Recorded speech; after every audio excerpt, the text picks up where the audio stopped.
Good morning, everyone, and welcome to American Scousers Morning Coffee or Tea with American Scouser, brought to you by our friends at Reckless Coffee. And it's Wednesday, obviously, back to being the world's greatest dad. So that's in effect over there.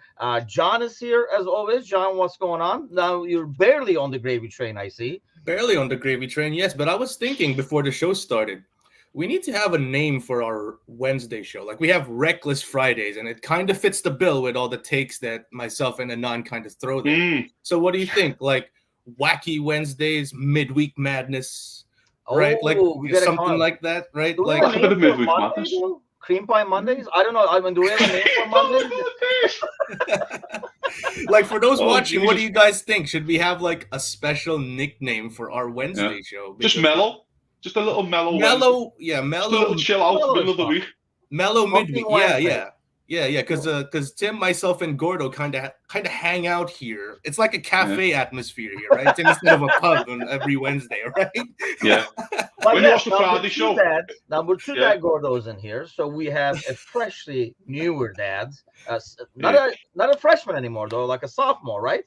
2 years Yeah, old? I would say so. Yeah, she's nearly 3 now. You know what I mean? That's why I've got no coffee with me. I've drank all my coffee 3 hours ago when she woke up at 4 a.m. So I'm coffeeed out. You know what I mean? But yeah. Wait, the sleep cycle still is not in effect. What's going on? Oh, bro, she doesn't sleep all night, bro. Yeah, she's probably up twice a night at least. Oh. Yeah, it's. Oh yeah, only 3. You know, and then the wife signed me up now as a piece of meat like that. Going, do this again? Nah. More chance of Everton winning the league. You're like, yeah. Ask me again 2 in the morning. Yeah. Yeah. Thursday is your good morning as we all gather around. Nothing but Rez says hello from Nothing but Rez. Hey, what's going on, man? Long time no talk. Okay, so a lot to get to, a lot in the news. So we'll start. Okay, before we get into the obvious, I want to get your guys' take on this deal over here. Let me throw it on the screen. I know we're going to talk a lot about the whole Everton Forest thing because the whole FFP thing has been pretty much the theme now because it affects the lack of activity that we got going. Everybody's scared to shit about like doing anything. But here we go with this. What do you guys? How about them apples? And we talked a lot about this. Right. He was my boy, and I was probably the angriest about this out of all of us over here. He is now most likely going to Ajax. I don't think it's official yet, but he might be. I mean, the talk about him leaving Saudi Arabia has been going around for like 2-3 weeks now at least, and like Premier League teams and stuff like that. First of all, Kazi, where are you at with this? And are you shocked that nobody else from the Premier League said we'll take him, or did he not want to come back here because that would be even worse? I'm just so glad that it only took 5 months to change the whole state of Saudi Arabia into believing, and the whole mindset. Fair play to him, you know what I mean? He's a very much a pride Cesar kind of player, you know what I mean? Like a superhero. He's winning in, saved the day of Saudi Arabia, and everyone's on our wavelength now. So fair play to Jordan Henderson. But no, on a serious note, I think he's went to Ajax because the allure of Ajax is the name of Ajax. It's still a massive name. It still rings true around Europe. They are the biggest team in Holland. Yeah. Safe to say, in terms of name especially. Listen, it's a good move for them. It really is. They'll dominate the ball. They'll get 70% of the ball most games. I think people forget that as well. When you pick a club, for example, Milner's done a brilliant move for Brighton. They want to get 70% of the ball. He's not going to a team with 25% possession and he's running his legs off. He's going to go to a team who want to get on the ball and get the foot and move. And there's also supposedly the rumour is, of course, if he moved back to the Premier League right now in this year, then he'd have to pay tax on all his money that he just earned in Saudi Arabia. Yeah. Whether that's true or not, I'm not sure.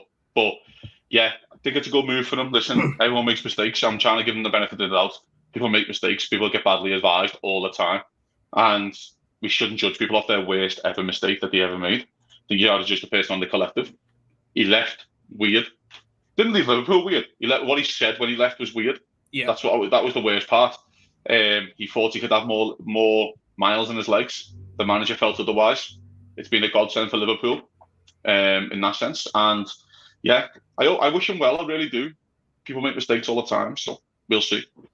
I don't know. Like, I know what you think, John. This makes it even freaking worse for me than it did before. It really does, because like it was you.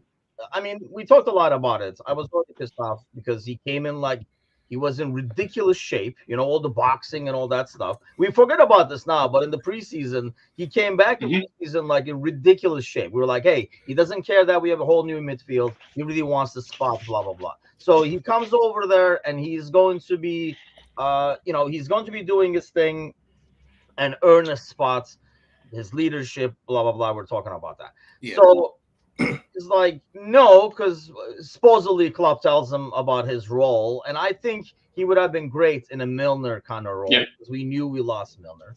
So he goes over there. It's one thing to see the guy ride off into the sunset on his horse with money, huge ass bags of money hanging from each side, right? And then he goes over the hill, and you're like, that bastard, whatever, you forget. And then you see him coming back from over the hill with the horse back again now. And it's like, you know what? Just fucking stay there. Like, Yeah.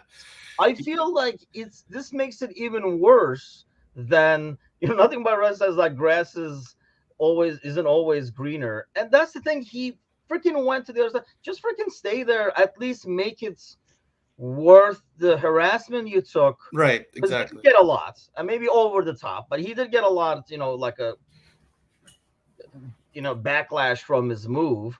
Yeah. At least wouldn't you make how bad can it be? Wouldn't you make it worthwhile to get that backlash? And next year, like Kazi says, something will be here. Just sneak back in, because this made more news that he's coming out early as opposed to him coming at the end of the year. Yeah, I get what Kazi was. Yeah, I get what Kazi was saying. Trying to be gracious. Everyone makes mistakes. I understand that, but I'm a big comic book fan, guys. So let me be petty.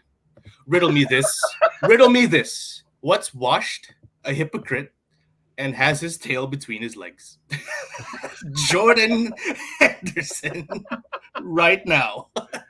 Let me just say, this is just the personification of the meme, how the turntables turn. Like, seriously. I mean, I know I'm young. I haven't been supporting Liverpool as long as you, Tim, as you, Kazi. But I point to 3 incidents that kind of broke my naive view of the sport, and people will laugh at me, but I'm young. I'm just being honest, right? It's Torres in 2011, Coutinho in 2017, and now Henderson in 2023.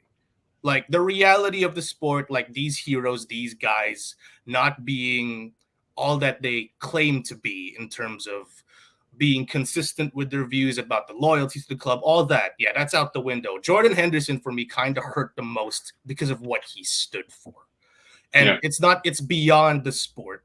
And him, like, we've talked about this to death, right?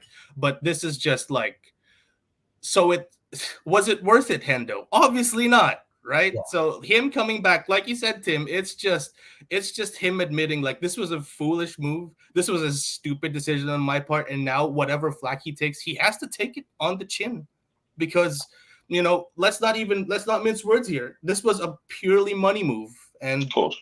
Yep. And I guess 300 playing in front of 350, 400 fans a night, all the money in the world doesn't make up for that freaking lack of atmosphere, lack of passion. So like, imagine going from 65,000 fans at Anfield to this. Like, I hope it was worth it, Hendo. I really hope. But I mean, how bad can it be unless he couldn't find the link over there to get some alcohol and he's having withdrawals, Kazi? I mean, 700,000 per week. Why not just freaking stick it out? Bickler says, I'd rather have Balotelli back. Damn, save that for Friday, Bickler. Jeez. Out and about. I think he just signed back with Adana Demirspor in Turkey, I think. Yeah, but there were issues, as always. That's in a Balotelli fashion. But, yeah, I mean, Kazi, how bad can it be? I mean, do you find it odd that, like I say, if he did this at the end of the year, it wouldn't be noticed, especially in the quiet freaking January. I think it just gets blown up even more. If he did this at the end of the year, I think he would have more of a backlash and be like, he tried it, didn't like it, come back. This is almost like he is jumping off the ship, and it makes it look even worse. Yeah. I mean, yeah, and I understand your points, definitely. I think his mindset and his mentality is he thinks he can start for England still in the next tournament. Fair. I think his mindset and his mentality was he was starting for Liverpool in the summer. Let's get that right. So I think he's got that mentality, like he still thinks he can, and that's absolutely fine to think like that. And I think he's kind of being told that how if you're not playing at a top club in a top league, then you ain't going to be considered. The other thing, I think it's that as well. Let's get it right. It's his last tournament, and it's probably England's best ever chance to win a tournament. Fair. Do you know what I mean? Let's get it right. If you win a tournament for England, you're down as a hero and a legend forever. You know what I mean? They still talk about 66 like it's going on in fashion. So I think there is that part of this. I think the other part of this, mate, the great equaliser in life is running round in 110-degree heat. It's a very big equaliser, you know. It makes you change your mind a lot more very quickly. I don't know if you knew this, but it's quite warm. Like, do you know what I mean? A little toasty over there, yes. You might need to put a bit of a factor 10 on Hendo. You're from Sunderland. You know what I mean? It's like when you play the hanging tight. So I think there's a part of that. But yeah, listen, I do want to be gracious in this part for him. He's made a mistake massively. I wish he'd just come out at the start of the moving for money. Yeah. And then we all would have went, you know what, fucking hell, like, we'll judge your character that way then. Don't judge your character and say you're trying to be a civil rights activist still within Saudi Arabia. And then you can come back and say, you know what, no money is worth this. Koulibaly did the same thing. Koulibaly went, I'm fucking in the mid-30s, I'm from Africa, I'm kind of, do you know what I mean? I think Koulibaly released a statement, I'm going for money. So which is completely fine. And again, I say it, we can judge it on the back of that. But the words that you said when you left, of like, I'm going here to try and change the culture and the vibe.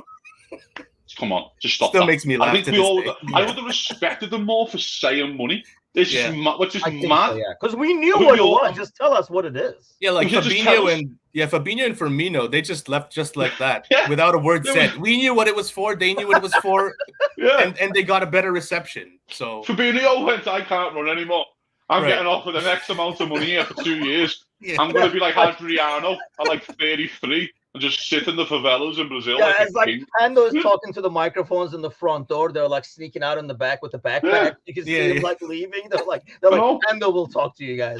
I mean, nothing but rest says I've heard that players are having a hard time with how they treat women over there in Saudi. But that reminds me of, Angie, I talked about this, I think, before. Angie can't watch. She hates war movies. And like we went to Saving Private Ryan and she was like literally bawling in the beginning of it. And this is like in the early, now we've decided, you know what, you can't do war movies. That will be my thing. War movies and horror movies are my thing. She'll have no part of it. And it's one of those where it's like, and I'm like, dude, why are you crying? She's like, I mean, like she finds it extremely sad, like people dying and stuff. I'm like, did you not know, like, that so many people died in World War II? Like, is this news? But I think it's different, maybe visualizing it. So it's like, I'm sure he knew about it. And then he goes up there's like, it is shit over here. Like, I didn't see. And, do you really think he's going to go over there and make it? I think I'm a big fan of the idea, by the way, of you missing, like watching a World War I movie and then go, I'm so glad that this doesn't happen again. Hey, do I have news for you? Here's a rematch. Throwing in a DVD, throwing in Platoon. Here's a DVD, girl. It's like the SpongeBob meme, like, who's going to tell her? She's going to kill me for telling the story. But so we went to Saving Private Ryan. And I don't know what I'm doing, but, these were the early years. So we still really enjoy torturing each other, apparently. So it was kind of like, you pick a movie, I pick a movie. I suffer for you, you suffer for me. After a while, we decided, why are we suffering? Let's just go to the movie that we want to enjoy together to those. And then the other ones we'll watch separately. But these are the early years. Successful married people don't torture each other with shitty movies that the other one doesn't like. So, we're going to these movies. So we went to Saving Private Ryan. I don't know what the hell I went to see with her in retaliation, but I'm sure I saw something crappy I didn't want. We went to the movie Thin Red Line. I don't know if you guys seen it. Everybody and Brothers in it. It's another World War II movie, but more like the Japanese end of it, if I remember right. The funny thing is, it starts like very, very peacefully. It's actually these soldiers playing with the kids on an island. Like, you couldn't be more peaceful. It actually shows the peaceful side of the whole thing. Like, it's this island.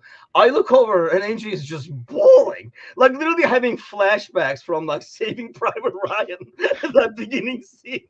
And I was like, what is going on? She's like, I don't know, I'm just having flashbacks. I was like, yeah, okay, we're not doing war movies anymore. Victor says, on this day 14 years ago, Angie finds out people died storming the beaches.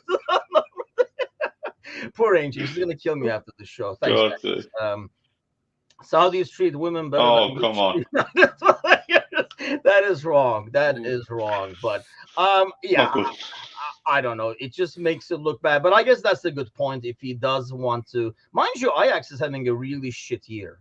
I mean, not only to their standards, but in Yeah, general. I mean, they're nowhere close. PSV is running away. PSV is pulling a PSG over there and kind of yeah. like running away with the title. It's a bit like the. I always think of though when you have an Ajax on your record, it's a bit like legends now when they go, "Oh, former Chelsea player, you played for them in the '90s when they were garbage." Like, you know what I mean? Like former City player, and you're like, "Bro, you Paul Dickhoff, mate. You played for them in League Two or something." Like, just come on. And Ajax looks great on the record, doesn't it? On your TV. So. Yeah, that's probably a good point.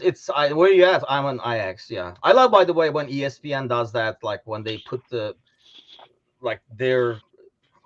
credentials underneath, and some guys Yeah. like won this, won that, and Exactly. some guys like played for Chelsea in 2012 or something. That's the only credential the dude has. Like he hasn't won shit, but he's like, I was Exactly. there. Like, I'm back into the idea, by the way, of Henderson moving from a country where like drugs are so frowned upon to Amsterdam.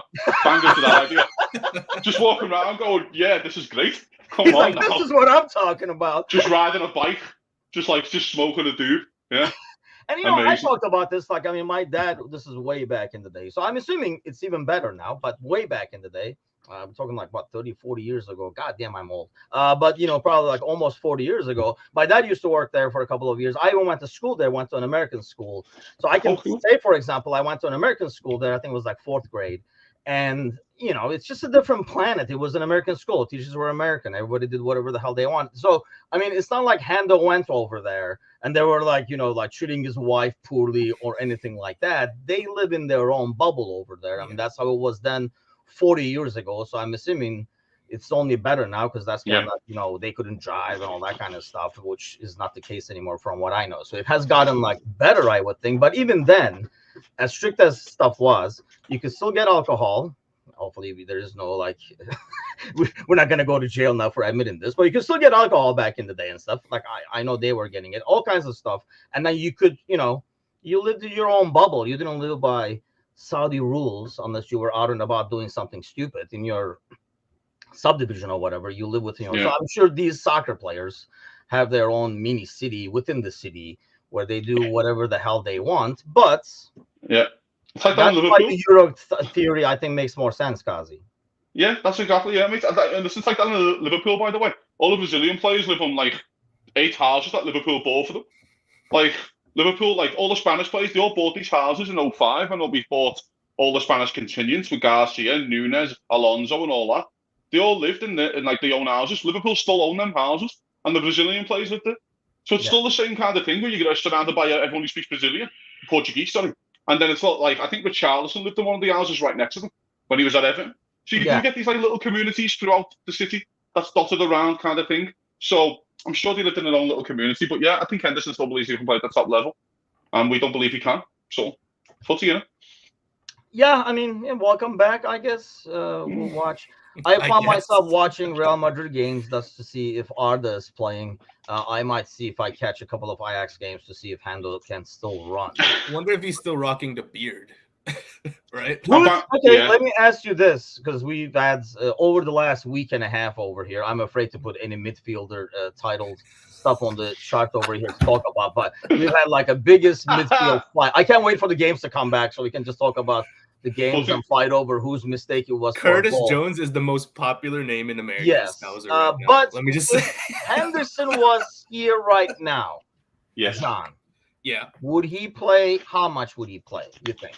A lot. Yeah, he'd play a lot. We've had a bit of injuries there. The bad part is if he stayed, we probably wouldn't get Endo. I feel like it's gonna be him or McAllister fighting for that 6th position. He can't play the 8 anymore. He can't run. He can't press as well as he used to. I think he plays the 6, honestly. So I think he plays a bit at the 6. More games than he should at this point. Like, we have the benefit of hindsight, right? As to how the season went, as to how the season goes. And we've had a few injuries there. So I think he plays more than he should at the 6th position. But even now, I hate to say it, as much as Klopp likes him too, Kazi. Yeah. And, you know, I love him as a player too. I think he was extremely underrated. Half the fans did not understand his value and what he does on the pitch. We treated that midfield like shit, despite winning us everything under the sun for some reason with like Genie and them, and you know, like that. They're so boring and stuff, but they won everything under the sun. But I feel like as much as like him, he would be the 6th right now. I think, Kazi. Yep. It would be like a Hendo, Jones, Mac midfield this weekend against Bournemouth. Yes, he would have played a lot. He would have played every Europa League game. He probably would have played every League Cup game, which is 12 games, 10 games. So that he would have played all them. He would have done. Do you know what? You might laugh. He would have done bits at right back as well. In a weird way, he would have done bits at right back in this new hybrid role. Yeah, just played on the trust issue too. Yeah, I think because again, it's that kind of thing of trust, isn't it? For example, Conor Bradley played against fucking Arsenal away last week. Yeah, Henderson would have come on and just would have done 20 minutes at right back for me and just do what, you know what I mean. So the funny thing is, Milner would have been the same on the left hand side. Milner would be playing left back over Joe Gomez all day. Milner would have been doing left back. So it's the same thing. They would have. The weird thing for me at leaving at this time, first of all, he didn't believe in himself that he could have started, even though the manager has said you're not starting. But it's up to you to take your chances. So Bosley's been out of form. It's up to you to give the manager an option to go, oh, well, I've got Henderson still as my option. I can give Szoboszlai that rest that we all crave. And then you can also look and go, you know what, actually, he hasn't won the Europa League. He's never won the Europa League. And we're in it. And we're the favourites to win it. We were the favourites at the start and more the favourites now because Seville never come down. So we're probably still more the favourites now. So it's just, that's what's disappointing the most. Do you know what I mean? Like, there was a spot for him. There was a spot for him. There was options for him. And he didn't back himself to start. He didn't back himself. Okay, I'll work back. I'll work back into my plans. Don't worry. You know what I mean? I'll get my head down for 6 months and I'll show you. I've come back in great shape and I'm going to really work at this and get me chances when I can. And he didn't. And that's the more the disappointing part for me. So I think so, especially the way he came back. Like he's going to earn that spot. Doesn't matter if he's signed 10 midfielders. He came back like I'm going to earn the spot anyway. And I think I still think he realized that he wasn't told. I just don't see Klopp going to a guy and saying like you're not going to play, like regardless of how you practice and stuff like that. I just don't think he was. He would have started the season though.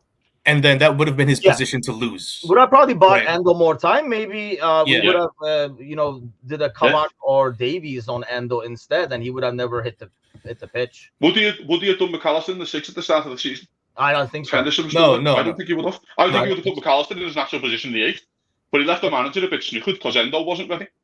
So, you know what I mean? It's difficult. And I think, that has helped Endo. That has helped Jones. I mean, it's been a blessing now that we look at it. At the time, I was extremely disappointed, especially with the Hendo thing, because we knew about the leadership. We knew we were losing Milner. So there were other aspects of the game you were losing aside from just like on the pitch. Bickler says the conversation was that he was going to be a rotational piece, mentoring Szoboszlai. His legs have gone. I think it would have been an important bridge here for the club. I think the second thing is that Gerrard hurt both Hendo and the club in the process, and probably, in my eyes, myself as well, because I feel like he kind of went behind the scenes and kind of like snagged them. Whereas I don't think Hendo went to Gerrard and be like, "Take me over there. They're not starting me." I think there's another part of this for Gerrard. Like, Gerrard got 12 million quid for Jordan Henderson. He convinced the club to bid 12 million quid for Jordan Henderson. I think that's all right for Liverpool. I think Liverpool like, go ahead, Stephen. Yeah, he's on 200 grand a week and he can't run. He's got 2 years left. Thanks for that. Do you know what I mean? So there's also that part of the argument. Yeah, that's collectively, including wages and the bid. You probably let it save Liverpool 35 million quid, which is mad. So, I mean, when you look at it now, definitely, like Shorzy says, we got better end of the deal all around. I don't think we just thought it was the case at the time, but looking back now, it has helped Endo, it has helped Jones, Elliot as well. Yes, a lot of these guys would probably not get. And even like you're saying, maybe Gomez, because he's probably not hitting the pitch as much. And I can see, and I wouldn't blame him because as an older player, that's how like Milner was too, right? Like as you get older, you're losing your pace, but your strength, so you play accordingly. Like despite being slow, Milner never stuck out because he played accordingly. I think Hendo would do the same thing as right back. And it would work, especially like you're saying, Kazi, in the inverted role. So let's get to this. Everton and Forest. I know you're enjoying this. So real quick, because you gave us a summary of all events, Kazi. So get us caught up, especially Everton part of things, because we were talking about it before we went on air about, I think those laughing emojis there, by the way, are all from Kazi. I was setting logging in from different computers so he can laugh. I was setting fireworks off, man. It was unreal. But So, Kazi, give us a real summary. How has Everton got into the hole twice, and try to contain your excitement? It's it's difficult because it's a 3-year cycle. Very quick backstory: you can only lose a certain amount of money in 3 years. I think it's 120 million or 150 million. It's one or the other. You can only lose that money in 3 years. Everton lost 350 million and said to the Premier League, "We're definitely going to fail FFP. We need to work with you." FFP went, "Well, it doesn't count towards positive spending. So you building a stadium, you building a training ground and stuff, all zero. It doesn't count. It's all the rest of the stuff with wages and transfer fees and all that kind of stuff." Mm-hmm. So that's, for example, that's why Spurs will never fail FFP, because it's positive spending and it's zero, and that's how it is. So Everton went, okay. They went, listen, COVID happened. We need to write off some money for COVID. They went, yeah, we've done all that for the other 19 clubs. We're going to write some of that off for you, because you would have got, season tickets and sales and all that kind of stuff, TV, right, whatever. Okay, we'll write a certain amount of money off for you. Let's keep working towards this.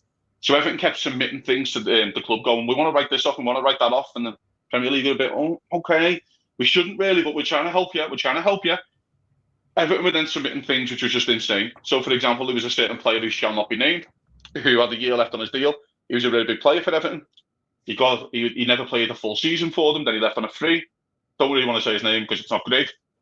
Everton said, oh, we had a £25 million bid along those lines for this player. Year left on his deal, and he wasn't very good. We want to write off that transfer fee because we would have accepted the deal. So the Premier League thought, well, show us the evidence of this bid. They couldn't submit the evidence for this bid. There was no bid along those lines. Okay, yeah. Well, Richarlison, we only accepted 40 odd million, but if we would have just held tight, we would have got 65, 70 for him. The Premier League were like, well, we can only accept facts. We can't accept speculation.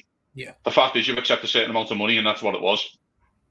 We would have got 35, 40 million for Luther Dean, but you'd accepted 27. And then you said, oh, we're going to go and sign Mykolenko for 20 million. And the Premier League were literally working with Everton on transfers, going, you can do whatever you like. It's up to you to spend the money on transfers. But we're going to hold back and just tell you it's not a good idea. Just hang tight, wait. No, we need a left back. So they went out and bought Mykolenko. Bear in mind, all this happens in the terms of working with the Premier League, and they're still the Premier League. You can do whatever you want. We're just giving you the advice not to do this because you will come foul it down the road. So coming back to this season, so what happened is the Premier League voted on a right foot. The 14 teams agreed, because it's 14 out of 20 Premier League clubs have to agree to something to be vetoed in the league. I think like 18 clubs said it's going back to FFP. It's taken too long for us to actually punish teams. We want it to be done quicker. Just get your act in order, get it right. We want it to be done quicker. You should be backdating to 2008, which is City's. We'll get to City if we need to in a minute. So what happened was, so this is why Everton will be fine now. I think Everton kind of thought they were going to get 20 odd million for Damari Gray. They got 10. I think that was a big one for them as well. And I think the Premier League was like, well, you've got Pickford, got Onana, got Branthwaite. And everyone was like, no, we'll be fine. We'll be fine. What happened was, what happened was for Everton, they'd gone back to the Spurs deal. Spurs invested their own money into investing in the stadium. The owner put their own money in to buy the stadium. They didn't take out loans. Everton took out loans to build the stadium. The interest rates went through the roof. Everton wanted to write off interest rates for the loan for the stadium. And they were like, no, you can't do that. Like, we've helped you enough. We've ripped things off which you shouldn't have ripped off. We've helped you enough. Now stop this. The Premier League said no. They kept signing these players. And now here we are. Everton, the difference between Everton and City is Everton admitted that they failed FFP and said, yes, we accept these charges. That is the difference. It's not the Premier League, it's an independent panel. So everyone says, oh, the Premier League are doing this. The Premier League submitted all the information and went, this is our information, what we've provided, emails, transfer fees and all that. They failed to an independent panel. Everton submitted their evidence. The independent panel came out with a minus 10-point deduction. The Premier League have now said, we're charging you again. You're doing it again. Even though we told you, Onana, Pickford, Calvert-Lewin, money, Branthwaite, you can do it. Let's not do this again. They did it again. They haven't done it. So now the Premier League have charged them. It will get submitted to an independent panel and same with Forest. And that's what's happened, basically. And, we were talking about this. I mean, they already had the 10-point deduction, John. You look at the standings there. It almost helped them. I almost felt like it kind of didn't help the team. Obviously, they would have been a lot higher up if they had like 10 points right now. They have got 27 points. But I think it was kind of like a rallying cry for like the squad and stuff like that. But John, this reminds me of like a bad movie scene, like where they kill the zombie, they're walking away, and then they hear the zombie is awake again, and then FFP turns around and goes bang in the head, and then totally puts them out. Because if they get another point subtraction, even if it's 5 points or something like that, that pretty much dooms them for relegation. Yeah, it dooms them for relegation, and with what Kazi said, kind of pressures them again into selling their assets, the Pickfords, the Onanas, the everyone's, because they could do it. They could definitely do it. And I understand the reasoning. Maybe, they're still holding on to the fact that they'd somehow get away with it.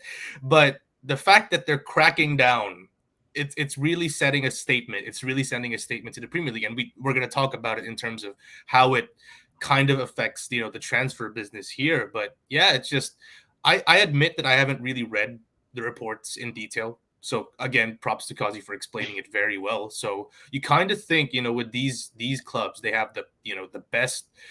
You'd think they'd have the most qualified people in there, and but if you could analyze it, like if us regular folk can analyze it in that manner, like why can't those guys do the same? I guess it's the pressure of probably trying to stay up, of trying to stay in the Premier League. It's really tough, but if we're talking about purely on the letter of the law, then Forest and Everton definitely deserve to get punished. It is what it is, and I don't think this is one that Everton in particular recover from, right? I don't. Yeah, I mean, if you put up 5 points over here, staying up after 2 deductions will never. Yeah, if they do though. Yeah, I mean that's the thing, though. We were talking about this, Kazi. It's not even. I can understand being maybe optimistic, right? And you're like, hey, we'll make Europa or we'll make the Champions League by signing this guy, keeping that guy, whatever the case is, and then that money will come. And then you turn around at the end of the season, it's like walk, and you didn't make it. Now you're like, oh shit, now we got to sell him or whatever. It's not like they were ever close. Like if Spurs or like we were talking about, if Villa did this now in the situation they're in, you can be like, okay, you were close. It just didn't pan out as well as it did. The guy you signed got injured, whatever the case is. This is why Tim is always negative, by the way. This is why Tim is always negative, by the way. He just wants to play it safe. Like, I mean, you see what happens when you have diluted positivity? It just burns you in the ass. Yeah, exactly. I like that. But for Everton's case, though, guys, it's naivety at its best, but also it's because the Premier League haven't done it before. So why couldn't Everton be naive? Because Everton, they won't punish us. Right, yeah. They'll just give us a fine. No, because this is the new precedent. This is brand new. We've never experienced this before. Only 2 clubs have ever been docked points before. I think Everton did in 94, and I think Forest did, in 97. And they went down on the back of that because they couldn't field the team because of injuries.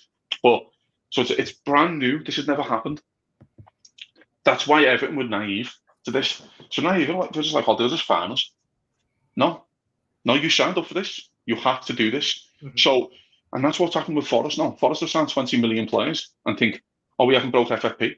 And by the way, they just pay Steve Cooper off because that's another thing for Everton, by the way. That was another thing that was included in Everton's initial FFP deductions. They fire Rafa and all that kind of stuff. And they have to buy these managers out of contracts. It costs millions. I think it worked out yesterday. Someone said Jose Mourinho earns 80 million off being fired. I think someone said yesterday. Yeah. Which is insane amount of money because they have to buy his contracts. So, yeah, it's a brand new one for Everton. The problem, I know what Mateus is saying about staying up, and listen, Everton need to stay up because they need the money. Do you know what? There's sometimes you've got to go down to go up, and if just do with a reset. They've been in the league for 60 years, and it could just do with a reset and think, you know what? Just get rid of these dicks in charge, and we've got a new stadium. There's positive light for Everton there at least. The parachute payments are massive now because if you actually look at the actual championship, it's mostly the same clubs who've been in the Premier League for the last 3-5 years who are challenging at the top because the parachute payments, they can keep hold of these players now. So, but it comes down to the point. If you look at Pickford, I look at Pickford as a mad one because he looks like a good keeper you can get money for. But then Arsenal are desperate for a keeper, not linked with him. Spurs needed a keeper, didn't want him. United need a goalie, he signed Onana. So is he that good? How much can you get for him? Do you know what I mean? Like the top clubs don't need keepers, and when they do, they don't sign Pickford, do they? He's been at Everton for like 10 By years. the way, Pickford gets that reputation, John, apart from this reputation we're having, the T-Rex arms, like the fact that he is more like a small team keeper. Yeah. And if he goes to a team where, I mean, let's face it, the toughest part about being a goalie for a top team is you're not in the action a lot. Yeah. And then suddenly, after not touching the ball or being near the ball for 15 minutes, you might have to make a huge save 1v1 on a counter or something like that. You think Pickford has that reputation that he's just not that guy? He's more like a guy who's going to stand on his heads every third game, but then lets a stupid one in here and there and never going to be able to be a big club keeper. Yeah, I think that's stupid. That let in that stupid one thing is what kind of deters teams, I guess. And I think I'm the wrong guy to ask about Pickford because I'm massively biased against him. I think he's absolutely crap. I think he's one of those camera save keepers, right, where he does one good thing and it kind of overshadows every negative thing he does. Like, being objective, he's decent, but obviously there's something that keeps these teams from buying him. Yes. And if you're Everton at this point, I feel like you could definitely do better. Right, you could definitely do better. Like, it's given the situation that you are financially, you could do close to better or equal to Pickford without putting yourself in this financial jeopardy. So what's keeping you from selling him? What's the loyalty? I honestly, like, at this point, but Quasi says, like, who would sign him and pay money? You would think it would be good money with the there would be someone though. But, well, I mean, there'd be a club who'll sign him. Let's get it right. Yeah, there Premier League club will sign him. But I just don't know why they haven't done it yet. Yeah, you can see a club like Everton who's dying for money. For money. The top clubs needed keepers. Even Emi Martinez went to Villa 3 years ago. Why didn't he sign Pickford? You know what I mean? Brighton haven't really, Brighton just saw Robert Sanchez and stuff like that. And, West Ham are playing Areola. People know that, I mean, last year when we needed midfielders, everybody was like, you want a midfielder? He is now $200 million. Do you think it's the same thing where people are really lowballing them and Everton is being too stubborn, saying he's worth a lot more, but nobody's giving it? But maybe that is the thing, yeah. Maybe that. And, he's English. It helps you get your quota. Yeah. Let's get that right as well, of course. He is England's #1 keeper, whether we like that or not. But I just feel like, even... Yeah, but I even for Chelsea, Forrest will sign Cersei with the jokes, man. This is the other thing as well, though. Chelsea's a great aspect here. Chelsea signed everyone under the sun. They signed 2 keepers and they didn't sign Pickford. Yeah. And you're like, well, you need a keeper. You signed Robert Sanchez, Brighton's 3rd choice, and he was playing a lot of games for you. You got this new kid in goal now, Petrovic or something. And he just didn't sign Pickford. So, I don't know. Maybe it is that, mate. Maybe they are getting lowballed, but beggars can't be choosers. So I think that's the issue that they're in denial of. So what is your prediction, John, for what's going to come out of this? I mean, obviously this is going to bring us to City, but it goes back to the fact that these guys are everybody's like lawyers and stuff like that. I think less charges, number one. So it's a lot easier to resolve. Because it's not like these guys are poor and they're getting the court-appointed lawyer. You know what I mean? So there's money there. But at the same time, they're getting the civil servant. Admitted, it's very clear that they're like, yeah, we did fuck up these numbers, didn't we? Kind of an ordeal. So they're in the principal's office and they already know they're in trouble. What do you think they get out of it with? Another deduction, I feel. And again, it's something that they don't recover from, I think. Like the first one, kind of served to be a rallying cry for the team, and they've improved massively. Let's not even mince words. Like they're 1 point above the zone now, but there was a stretch where they went a few games unbeaten and even beat like the likes of Newcastle and Chelsea and stuff like that. They won't fall on the bounce, show. Right. They have a perfectly decent team there, but with these perfectly decent players being the Onanas, the Brathwaites, the Calvert-Lewins being exclusively on the spotlight, even more so now with the FFP fiasco, they're probably going to be pressured into selling these guys to avoid maybe a third charge, right? So I don't know, man. Like I feel like if they get a deduction, I feel like it's going to be the blow. Like the first one was, to make a boxing analogy, right? I feel like the first deduction was a body blow, a solid one, but they're still standing. Maybe the second one might be a knockout punch. I feel like they don't recover from it. Forest, I think, could still, but Everton, I don't think so. But for Forest, though, Tim, Forest have bodies to sell. Yes, that's the biggest thing they have, right? I mean, you look at the squads, we were talking about it before it went on air. Now, like, all the vultures will come around. You're like, you guys are selling people? And then trying to, like, lowball them to get some players. Right. I mean, we named 3 guys out of Everton, but I think Forest has a lot more people they can offer and get money for. Not to mention they signed like 80 guys, so there's a lot That's what more. I'm saying. So they've got a lot of people there. And if you, for example, if you look at Awoniyi, I put Awoniyi in the top 10 number 9s in the league. I think he's that good. So Yeah. if you actually look at someone like him, you go, 40 odd million, 50 million kind of deal. You know what I mean? So they have got bodies, and for Forest, they can go in and go, we've made an honest mistake. But by the way, if they sell 3 players, Forest in January, here's 40 million that we just made off these 3. I'm sorry about that. Then the problem was with Everton, they deceived the Premier League. They were being deceitful for the initial one. They didn't just go in and hold their hands up. They were being deceitful by trying to write off things that you shouldn't be trying to write off. Do you know what I mean? So they kind of lied to the Premier League, which is never great. The City one is completely different. City first of all denied the charges. Yes. City, which is different. Everton admitted the charges. City denied the charges. City also were paying overinflating sponsorship rights. For example, the naming of the Etihad, they were saying, it was 700 million, when actually it was like 200 million. So that's where the City one comes in. So that allowed them to spend more than, build the franchise that they are kind of now. So that's why it's a lot more difficult. It's a lot more emails. It's a lot more paperwork, but everything's is very much black and white. Yeah, I mean, City has like basically kept punting the ball away by saying like, you guys are you guys are in charge, but he's not in charge either. And then they just like kind of like almost like appeal after appeal after appeal, even it came. And you're seeing now that, and I think this is fair because we talk about this with City, right? Like all these charges, if they, next year, supposedly there's a court date set, but it can't be announced, whatever that means. But if it does happen and they get deducted, they get the titles away or whatever, it doesn't do shit for anybody. It doesn't shit do for fans like us who got robbed out of title winning moments and stuff like that. So I actually like the fact that Premier League says, hey, we got to do this right now because it affects now. So I do like that.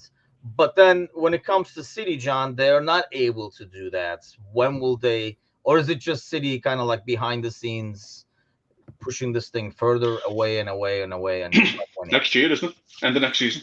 That's when they got to face it. I think what's kind of holding back City's like verdict or whatever or charges is, from what I've read, it's the sheer amount of them, right? Like it's 115. It's a lot. A lot of them are repeat. I read, but then it's still a lot. So the positive side of me, which is like being extinguished slowly every single day by being in the show, is kind of banking that the sheer amount of it, the number of it, kind of would present a scenario where the Premier League and the independent panel would give like a massive punishment smackdown, right? Because that's a lot, right? Let's not be real. 115, like one charge is bad, right? How many charges did Everton have? Like four, one. One charge. 10-point deduction. One gets you a 10-point deduction, which is a killer if you're in the relegation zone and a killer if you're challenging for the title, let alone 115. Like I'm not a lawyer, I'm not a financial analyst, but using logic, if one charge can get you a 10-point deduction, I'm no math whiz, but right, 115 would pretty much. So I think kill you is not even enough at this point. City. What happened with City was they were inflating the investments. They argued that they said he had a contract under Mancini. He was getting paid a second contract by a different company, and that's how he was getting paid his wages, stuff like that. Now, the issue is with City, mate. City for 5 years just did not talk to the Premier League. But no, not giving you nothing. We're not giving you nothing. And then I think the Premier League kind of submitted maybe like a freedom of information, that kind of deal. Got all the emails, got all the data, you know what I mean? All the information. They have not spoken to the Premier League. They just went, no, we're just head buried in the sand kind of thing. That's the difference. So I think one of the charges is like not communicating with the Premier League. That's one of the charges. I think off the 100, it's about 100 charges, which are the same, which, as we just said, inflating investments. I have no issues. I know what Tim said. Tim's 100% correct. We don't really want the titles now, for example, you know what I mean, because of that time. But I also look and think to myself, we lost them by a point. Yeah. If Liverpool finished 20 points behind City and they give us a title, I feel a bit more. A fucking point, man. We've got 90 points twice. Like, it's not like, it's not like when, for example, in the old Ole Gunnar Solskjaer season, when they finished second, they finished 18 points behind City. Yeah. It's like, no, Liverpool have been neck and neck. You can't tell me that hasn't benefited Liverpool spending to City spending. It must have. It's 1 point. One fucking single point. that we've lost out on 2 titles. So I'm into the idea of taking the titles back off them and thinking, you know what, we fucking earned those titles. We're doing it the correct way. We all have rules to follow. You don't think FSG and stuff like that want to sign Kylian Mbappe? Of course they do. Yeah. The fucking hell, of course they do. I'm not the biggest FSG fan, but if they could in their remit, they'd sign Kylian Mbappe. But they can't.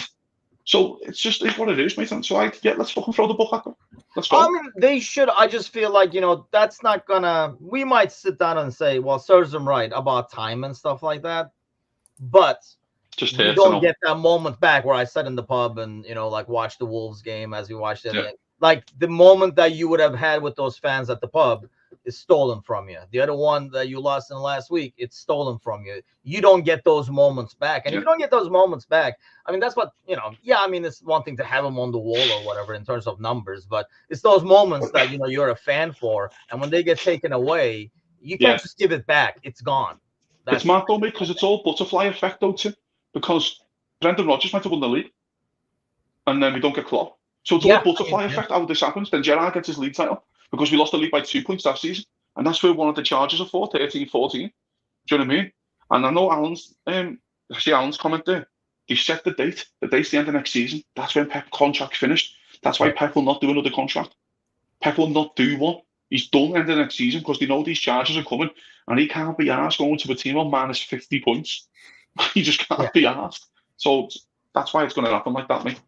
Yeah, and I don't blame. I mean, he'll probably go to. He's like, what do I have left? Italy, and then he'll probably go there. Spain national side all day. All day. Probably that's like the halfway retirement gigs. Speaking of retirement gigs and managers and all that kind of stuff, you kind of alluded to it earlier.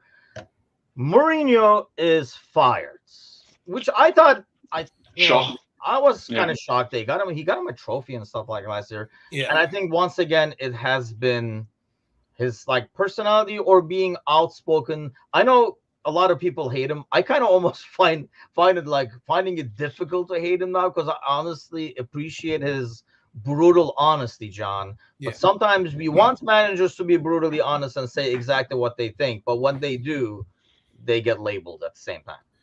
Yeah, I think ever since Mourinho left United, I've kind of appreciated him a bit more.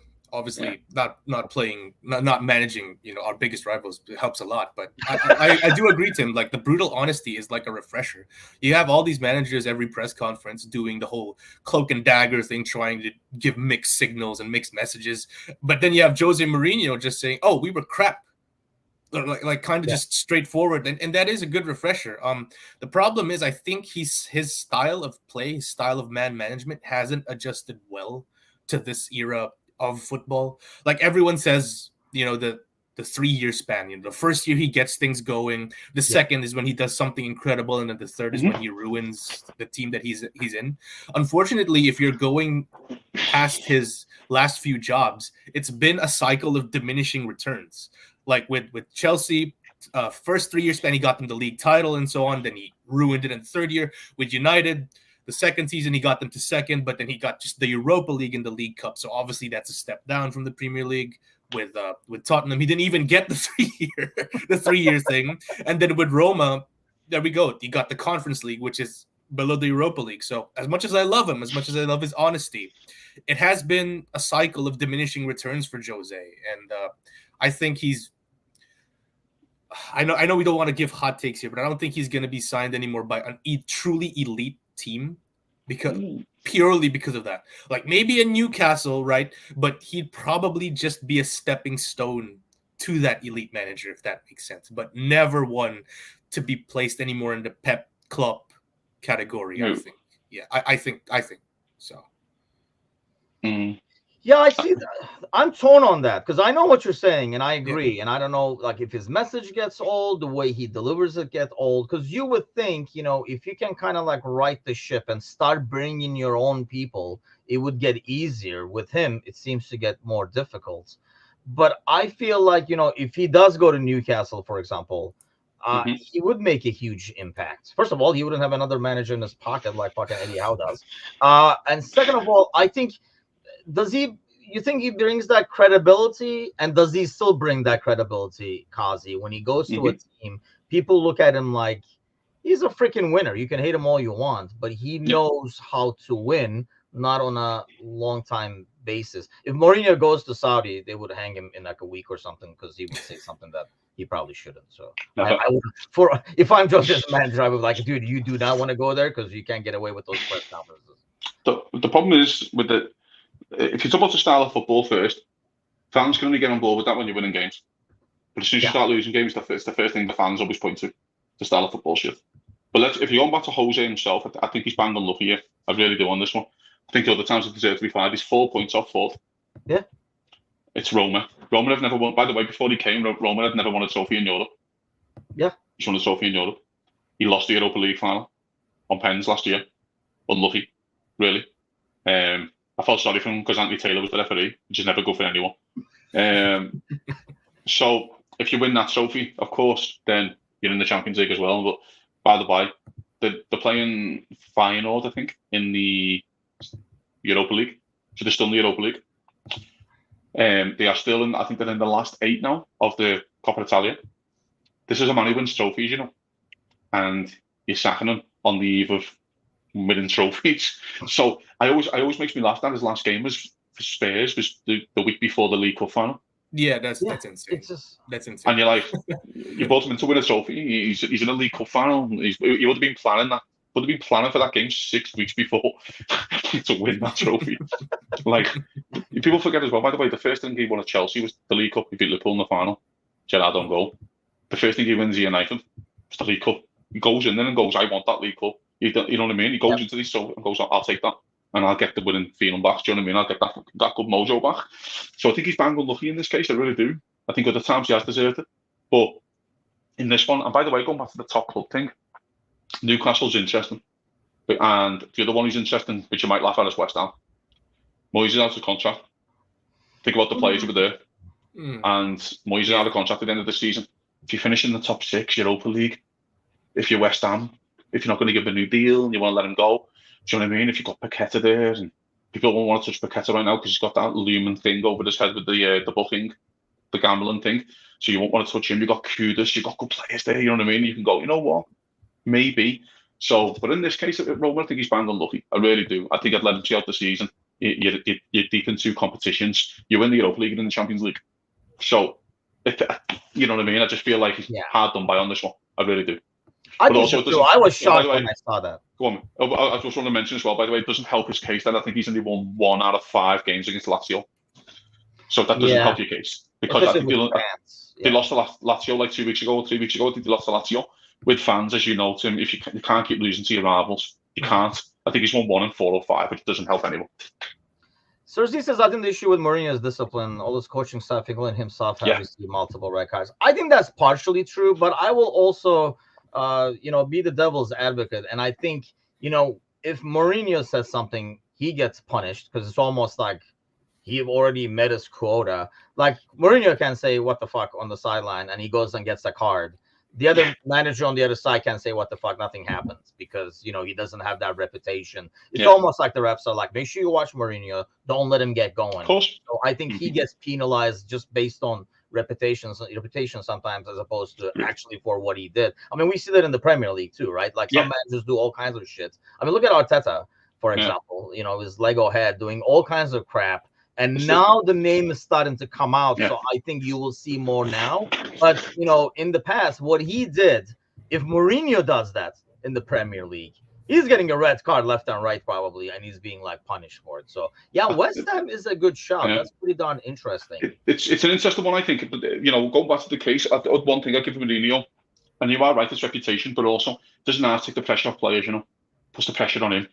He does all this kind of fanatics knowing his players are getting away with murder and goes, but you got to deliver for me on the pitch. Do you know what I mean? So I understand the fiasco part like that, but I thought West Ham as soon as he got sacked. I was like that. Back in London, don't need to move out. Probably still got his house around Chelsea. Do you know what I mean? And which is odd, like he does that, John, right? Kazi says that's kind of take the pressure and maybe fires up the team instead of somebody on the pitch getting carded or anything like that. But then he has no problems 10 minutes later in the press conference throwing 3 guys under the bus.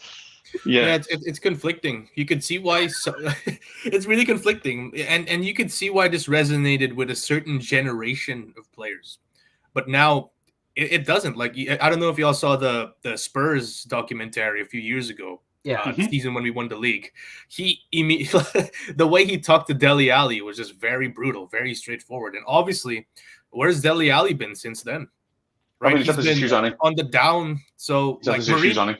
Right, Mourinho was right about him, unfortunately, in terms of his work ethic. Like, I don't know about the whole mental health thing. Obviously, that's a completely different thing that we can talk about. But like, in terms of putting the effort on the pitch, that's a completely different thing. So the one thing he does though is rejuvenate players, and I think he went in. Let's get it right. And I keep saying about the Spurs thing, he was sacked the week before the League Cup final. Yeah, he brought him in to win a fucking trophy. That was insane.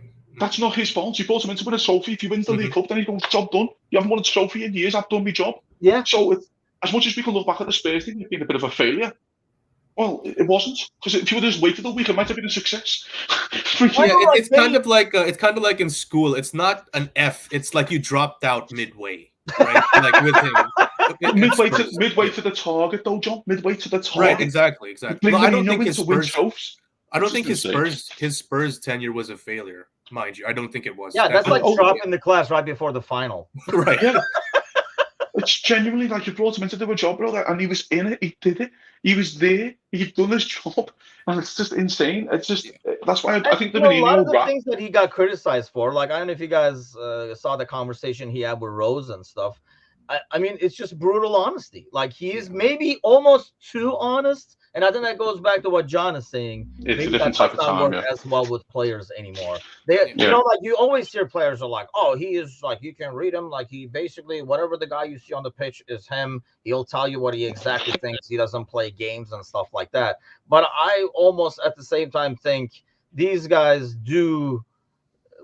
don't want managers anymore. The newer your generation, John. Let's just put it out there. It's your freaking generation. Don't want to hear. Bro, don't get me started. Don't want to hear brutal honesty. Ultimately, like they say they do, but they really don't, and that's why a guy like Jose does not fit you, John. He can't manage you for some. You can kind of see it with other sports too.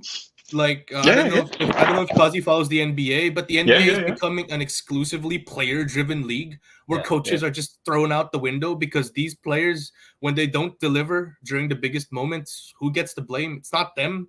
It's the role players or the coach. So I think it's really a generational thing. I'm not even disagreeing with you there, Tim. It's accountability is something that is in rare supply these days. Is that due to money? Like they're getting so much, you can't blame the guy getting all the money. It's easy. You just gotta change the other things. Yeah, it's easier to sack the guy than sack 12 guys.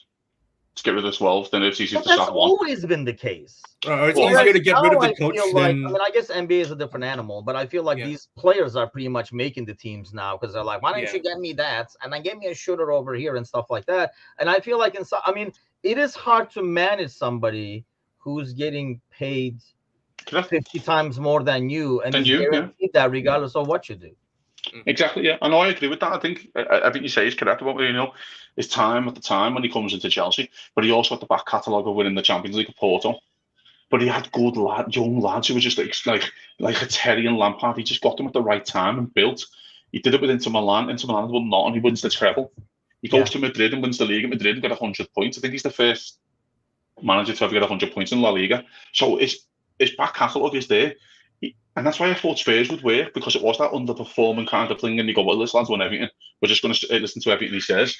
But the problem is, if you don't back him in the transfer market as well, then he will come out. And so it's a balance. But again, you sacked him the week before the League Cup final. That's why I think a West Ham might work for him. I really do. If he goes after the Prem, I think it's West Ham or Newcastle. Okay, let's do that then. On our way out, today's prediction would be based on where does Mourinho go next? Where does he end up? Premier League, another league? If it's the Premier League, which club? John. Premier League, Newcastle. Yeah, Premier League, Newcastle. I think it just makes too much sense. And look at it, right? It makes too much sense, but then it's not going to happen. Right? You know, something that's so set in stone, it doesn't end up happening. But yeah, I'll just go with that. I think he's going to go Newcastle. It's going to be interesting to see, by the way, because he'll definitely have the budget to get the players that he wants. You won't. FFP. That is true. Yeah, I forget. Yeah, he probably won't. But then, like what you're saying, Kazi, he kind of elevates these players. He's got players there who haven't really tasted as much success as they want to. And having a guy with like the history of Jose coming in probably could give them a kick up the backside, at least for the first 2 years. So we're gonna see how it goes. It's very interesting. I want him back in the Premier League. Actually, Premier League's a bit too stale on the entertainment front sometimes. I miss him. Yeah, I'd love to have He him says Bayern. I mean, if it wasn't for his Real history, Barcelona, things are going rocky over there. So that's the spot that looks like could open soon. No chance. What is your prediction? I'll go West Ham. I know it's an outsider. It's a bit right field, but I just feel like the style of play that these players play already. There's no with Mourinho and Moyes' setup. Mourinho's just like a kind of a similar version. You don't need to do much. You're living in London again. It's a nice place to live. It's an easy club. There's not a lot of expectations at the club. That's the difference as well. You've got to go in there sometimes and manage expectations. And there's a lot at West Ham. I think they feel like they're overachieving. So if you go in there and then it's like Unai Emery, Exactly, yeah. Perfect analogy, yeah. So I think I'll go West Ham. I know it's a bit of a mad one, but also they shouldn't be in the FFP thing because of Declan Rice money. And if they want to do Paqueta, if they want to do a Kudus, then they shouldn't really be in FFP worries. But it feels like Newcastle can't even sign me. So it's like they feel like they've got to sell one of the big hitters. So that's why I think, I'll go West Ham. It's great that we're actually putting FFP into the conversation, mind you. Hopefully the Premier League kind of keeps up this energy, right? Like in terms of being particular with. Yeah, I think the precedent's been set. I really do know. I think, and that's why Everton have every right to feel aggrieved because it's never happened before. So that's why if that's the precedent and that you're setting that and you do that to all the other clubs, then Everton can sit there and go, well, it's happened to them guys now because they're first. That's why they can feel hard done by. And I'm more than happy to see it. I think as Liverpool, we should be more than happy to see it. Yeah. I think like the owners would get appreciated more as well for like doing it the right way, despite maybe not like Kazi, but most of us. But yeah, I think I like seeing that. I say he goes to the Liga, even though you made an excellent case for West Ham over there. That is interesting. I just don't know if West Ham would spend that much on a manager because he's going to ask for a lot of money. But I say he ends up in La Liga somewhere because there's some spots over there that can pop up. Can't be Barca, can he? Remember the Inter Milan game? He's running on the pitch like that's all the Barca fans because he fell out with them when he went to the. Yeah. It was Bobby Robson's assistant, wasn't he, in the 90s? Yeah, I don't see Barca, but I don't know if Simeone is going to be there for long. He's the highest paid manager in the world, isn't he? Or top 3. Simeone, he's got his own crazy contract, so maybe. Yeah, so that and then that will be a fine transition from one church to another kind of scumbag football, proper scumbag football to more scumbag football. I can see something like that. There are another couple of Roma type clubs in Spain. I think he can go to and be successful in Europe and stuff like that. But it would be interesting to see. We'd love to have him back as a character in the Premier League. We'll hate him when we play against him, but you have to admit the dude is entertaining. And I really love him in the studio. By the way, if he goes back to the studio, I'll be more than happy to. I really thought he gave really good insights into what happens behind the scenes, locker room, sideline, tactical stuff, and all that. But part of me is the memes that it's just going to generate if he comes back to the Premier League. The memes are going to be insane. See, the young generation always goes to the memes. There, Kazi. As long as he doesn't buy Curtis Jones, I'm cool. Like when you do something sound in life and then you just have a gif of Jose. I am Jose Mourinho. It's always him writing, isn't it? Yeah. Oh man. Okay, we'll be back tonight. I'll be back tonight with the panel show. A lot to talk about, and I'm sure this FFP thing will come up a lot as well. So get your guys' takes on that because I think we do have Sully from Newcastle, so we'll get an insight into the struggles of FFP as well, and then we'll talk about Eddie Howe and his future and all that kind of stuff. I'm sure Sully will have a lot to say. I know he was not happy with the refereeing in the Arsenal game and stuff, or the City game as well. So a lot to talk about. Meet us then, 8 o'clock Central, 9 o'clock Eastern, and then as always the panel and the Thursday night crew will be back, and then we'll be back for the morning show Friday morning, and we'll talk about the best midfielder in the world, Curtis Jones. Curtis Jones. Have a great day, everybody. We'll see you guys tonight.